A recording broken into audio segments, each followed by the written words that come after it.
बुलढाणा जिल्ह्यातील Raipur police station हद्दीत येणाऱ्या केसापूर गावात एक दुर्दैवी घटना घडली असून शेतात चक्कर मारण्यासाठी गेलेल्या तरुणाचा विहिरीत पडून मृत्यू झाल्याची घटना समोर आली आहे। या घटनेमुळे परिसरात हळहळ व्यक्त केली जात असून आज दिनांक 20 डिसेंबर रोजी सायंकाळी 4:30 वाजताच्या सुमारास केसापूर येथील पुरुषोत्तम शिवाजी चव्हाण वय वर्ष 30 हे शेतात चक्कर मारण्यासाठी गेले असता शेतातील विहिरीत पडून त्यांचा मृत्यू झाला।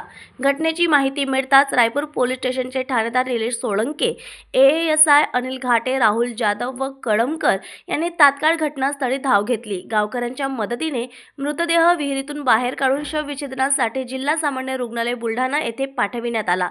मृतकाचा चुलत भाऊ अरुण जगन्नाथ चव्हाण राहणार केसापूर यांच्या फिर्यादीवरून रायपूर पोलीस स्टेशन येथे अकस्मात मृत्यूची नोंद करण्यात आली असून पुढील तपास रायपूर पोलीस करत आहे। न्यूज एक्सप्रेस करिता अखिल बुलढाणा।